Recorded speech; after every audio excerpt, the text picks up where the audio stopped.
Olá, caros alunos do curso Técnico de Rede de Computadores, tudo bem? Sou o professor Thiago Rodrigo, vou ministrar para vocês a aula 01 de empreendedorismo, vou compartilhar com vocês uma série de informações da área de negócios, da área do empreendedorismo pelo mundo e pelo Brasil e compartilhar algumas tendências. Na sequência, eu vou apresentar para vocês o roteiro da aula. Nós vamos trabalhar aí 4 tópicos do contexto político, econômico, mercadológico pós-Segunda Guerra Mundial, as mudanças ocorridas no mundo com o fenômeno da globalização, vamos tratar do cenário para o surgimento do empreendedorismo no Brasil e falar um pouco sobre o processo empreendedor. Então, vejamos, tudo que acontece no mundo dos negócios está ligado a um contexto, seja um contexto econômico, político, cultural. E após a Segunda Guerra Mundial aconteceu uma grande onda de desenvolvimento e prosperidade, que favoreceu o crescimento das indústrias, dos negócios e de uma série de cenários que possibilitaram o crescimento desses negócios, em que criou-se um cenário para poder aparecer aí uma série de possibilidades de empreendimentos. Então, o que acontece? Nesse cenário pós-guerra, muitas empresas, muitos negócios surgiram e se desenvolveram, possibilitando aí o crescimento de vários segmentos. Então, vejamos, as empresas e indústrias encontraram esse cenário favorável para desenvolver e conseguiram se desenvolver. E isso foi aumentando, né, o número de indústrias por segmento e, consequentemente, aumentando a concorrência e exigindo dessas empresas um posicionamento estratégico de competitividade, né, para poder garantir a sobrevivência frente à quantidade de concorrência que foi aparecendo no decorrer dessa caminhada. E o que aconteceu em meio a esse cenário político, econômico e mercadológico para a Segunda Guerra Mundial? Além desse crescimento das empresas, houve um fenômeno que foi avassalador naquele momento, que foi o fenômeno da globalização, que com certeza a gente vai conversar mais durante os nossos próximos encontros. E a globalização aliado à internet, como vocês podem conferir aí nos slides. Então, a globalização e a internet provocaram uma grande avalanche no mundo dos negócios, né? E a internet possibilitou, junto com a globalização, o que nós chamamos de quebra de fronteiras, né? As coisas deixaram de ser apenas no âmbito físico e passaram a ter um âmbito global. E a globalização começou a provocar a abertura de novos mercados e a ampliação, logicamente, da concorrência. O que antes você tinha apenas algumas empresas locais, você passa a ter uma série de empresas a nível global, a nível mundial. E isso provocou um fenômeno chamado hiperconcorrência. E tudo isso foi favorecendo para a criação de um cenário de negócio, né, que estimula, né, a prática do empreendedorismo de forma profissional. Continuando o nosso assunto, eu vou apresentar para vocês a decorrência desse cenário. Então, esse novo cenário da globalização e da hipercompetição provocou e está provocando ainda uma série de mudanças, principalmente por parte dos gestores das organizações e dos empreendedores também. Então, o que antes, lá atrás, você tinha um cenário de expansão pós-Segunda Guerra Mundial, com o advento da globalização e da internet, esse cenário se tornou muito mais complexo, muito mais mutável. E esses empreendedores, esses gestores, têm que buscar novas formas de fazer gestão, uma forma mais profissional, tem que buscar novas maneiras de acrescentar ferramentas de gestão em função desse grau de hipercompetitividade que acaba forçando, né, os gestores a uma prática profissional. Então essa gestão profissional, ela passa a ser uma exigência para sobreviver no mercado hipercompetitivo.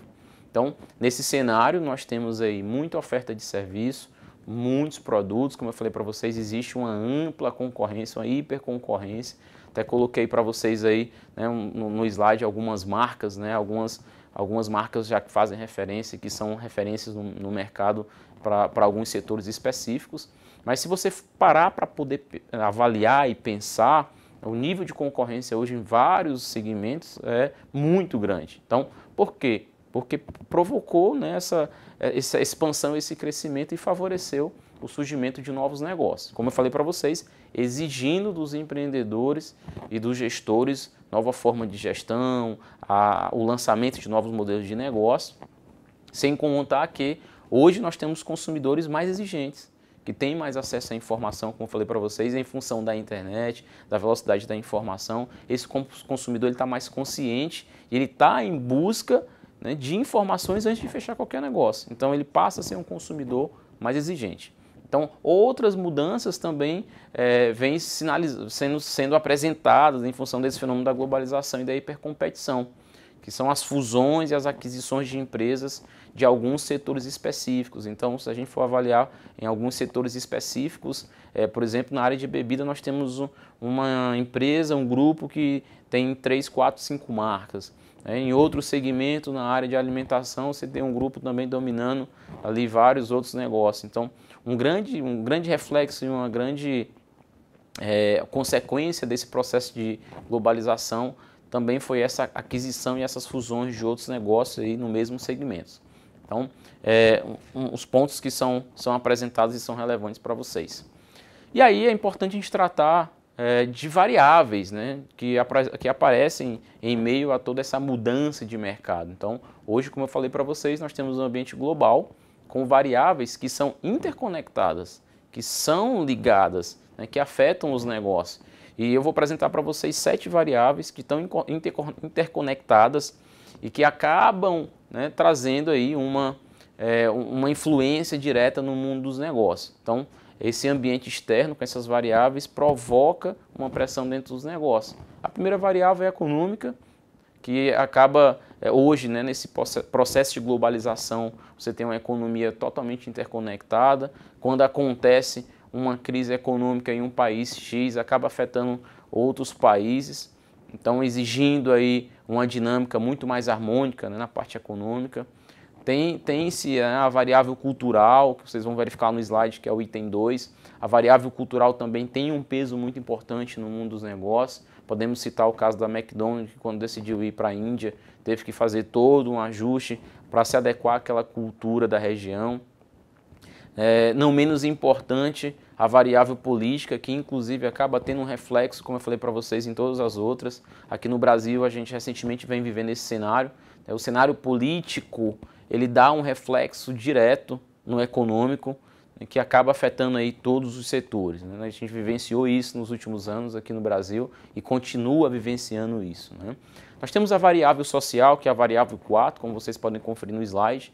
A variável social também tem um peso no mundo dos negócios, né? Entra uma série de contextos que vai possibilitar o crescimento ou não de determinado negócio. Aí a gente vem para a variável ambiental, como eu falei para vocês, não tem hoje como fazer uma análise de negócio sem analisar o ambiente como um todo, fora da empresa, tem que analisar todo esse contexto para poder tomar decisões de negócio, para poder implantar empresas, para poder tomar decisões. A gente vai para a variável político-institucional, que depende aí também de uma série de fatores ligados, né, à política e como a instituição vai se posicionar perante as regras, as leis, as normas. Então tudo isso também vai regimentar esse contexto, né, mercadológico. E de extrema importância no cenário de hoje é a variável tecnológica, né? Hoje a gente vive um mundo totalmente high-tech, né? Exatamente falando para vocês do curso de redes, vocês que vivenciam isso, sabem e sentem isso. A variável tecnológica hoje vem provocando, na verdade, nos últimos 10 anos, vem provocando aí uma revolução muito grande. E aí novos negócios, novos modelos, startups, vem surgindo aí com esse contexto todo, como eu falei para vocês, aliado ao fator tecnológico. Então, continuando a nossa apresentação, a gente segue aí as mudanças ocorridas, né, em função desse fenômeno da globalização. Existem também outros indicadores que sinalizam mudança do mercado, né? A gente vem passando aí ao longo desses últimos 20 anos por uma série de privatizações. Recentemente, a gente vê nos noticiários aí outras empresas passando por esse processo de privatização, né, o que demonstra aí que o Estado está passando, né, a oportunidade para as empresas privadas assumirem alguns setores e o Estado vai focar aí a atenção em outros segmentos. Então tudo isso aí tem um reflexo também no mundo dos negócios como um todo. Podemos também aí citar o acordo entre países, entre nações, seja para facilitar a entrada de produtos, facilitar a entrada de tecnologia. Então uma série de acordos que favorecem ou dificultam o processo, né, de negócios, né, de expansão de oportunidades. Nós temos também o item 10, né, que é o aumento do poder do cliente. Quando eu falo do aumento do poder do cliente, estou falando do poder aquisitivo, estou falando do poder do acesso à informação, do poder que ele tem hoje perante as redes sociais de dar um posicionamento de marca, de preferência, que aí vem provocando aí todo um cenário, né, em relação às redes sociais. O item 11, como variável, você tem a customização de produtos e serviços. Lá atrás, né, na época do Henry Ford, ele produzia um único carro, o preto, e o consumidor comprava aquele produto e estava satisfeito porque, afinal de contas, a indústria que mandava. Hoje, o processo é reverso, é o cliente que determina o que ele quer, como ele quer, onde quer receber, e aí as empresas estão passando por esse processo de customizar produto e serviço de acordo com o perfil do cliente. A gente vem para o item 12, né, que aí, como eu falei para vocês, o surgimento de novos modelos de negócio, né, são as startups, bem na área de vocês, da área de tecnologia, né, do curso de redes. Então, as startups aí passando por um grande boom nos últimos 10 anos. Na verdade, se a gente for fazer essa avaliação, tem um histórico, né, em função disso. Em 2007 foi lançado, né, o primeiro iPhone. Quando foi aí 2 anos depois, 2009, começa aí a surgir as primeiras startups de sucesso. E hoje, né, nem se fala. Nós temos aí uma série de novos modelos de negócio que estão fazendo sucesso, como o Airbnb, o próprio Uber, e outros aplicativos, né, seja redes sociais, enfim, apresentando aí um grande impacto através de tecnologias disruptivas. Processo de franquias, a gente percebe hoje no Brasil essa avalanche, esse crescimento de franquias, seja no setor de alimentação, setor de educação.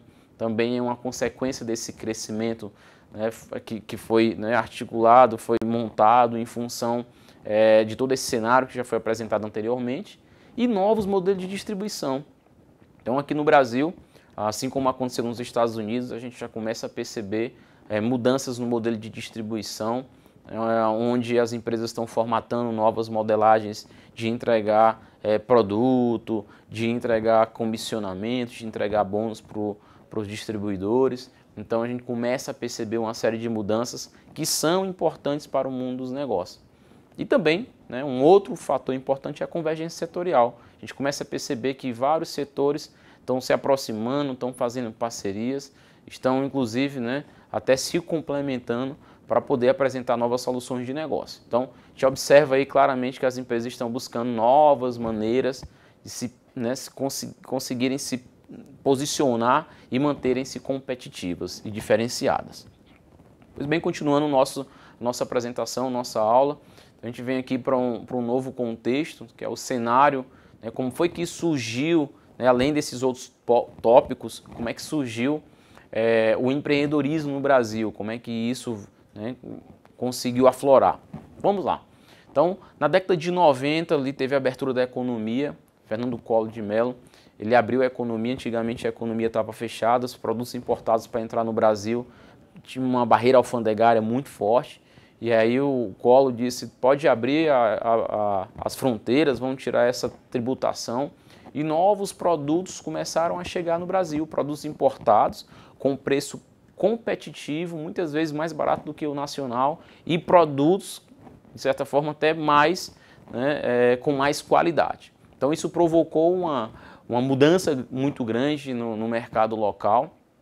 Junto com isso, né, você tem a estabilidade da moeda, o Plano Real na década de 90, ali, 1994. Com o Plano Real você tem uma estabilidade da moeda diferente de outros contextos anteriores, que você tinha um processo inflacionário muito grande. Então a moeda dá uma estacionada, a inflação dá uma contida. Então os empreendedores encontram um cenário favorável para empreender, pouco menos turbulento. E com a chegada também das empresas que trouxeram produtos, né, de fora ou que se instalaram como indústria no Brasil, essa concorrência começou a quebrar as empresas nacionais, né? Alguns setores foram muito sacrificados, a indústria de brinquedos, a indústria têxtil, entre outros. E aí o que acontece? Essas indústrias nacionais começaram a demitir o corpo de colaboradores, né? E esses desempregados, né, começaram como foi uma demissão em massa, né? Uma indústria quando demite 100, 200, 300, 1000 colaboradores, e essa demissão em massa provocou o surgimento de empreendedores por necessidade. Em busca de novas possibilidades de renda, esses desempregados buscam colocar o negócio para poder manter a renda da família. Nesse momento dá um boom de um empreendedorismo no Brasil, que nós chamamos de empreendedores por necessidade, não é por oportunidade. Eles estavam precisando fazer renda e colocaram alguma coisa. Então, dá um boom do empreendedorismo no Brasil exatamente na década de 90 em função desse cenário. E aí o que é que acontece? O próprio mercado foi se ajustando. Mas teve um ponto importante, né? Que foi exatamente essa necessidade de capacitar os novos empreendedores. Da mesma forma como o governo abriu a porta para as empresas de fora entrarem, ingressarem no Brasil, o governo também ficou preocupado com esse cenário e lançou, né, projetos para capacitar esses empreendedores que eu vou apresentar para vocês no próximo slide. Então, continuando sobre o cenário para o surgimento de empresas no Brasil, o próprio governo ele criou um programa chamado Brasil Empreendedor. O governo federal criou esse programa para poder capacitar aí mais de 6 milhões de empreendedores, né, no Brasil todo. E o movimento empreendedor no Brasil ele ganhou uma força muito grande com essa capacitação. Então, se a gente for fazer uma análise histórica, muitos empreendedores, nossos pais, nossos avós, que entraram nessa estatística, hoje tem negócios que deram certo. Alguns não deram certo, mas outros hoje são grandes empresas, são médias empresas e vem provocando aí esse processo de maturação e desenvolvimento do empreendedorismo aqui no Brasil.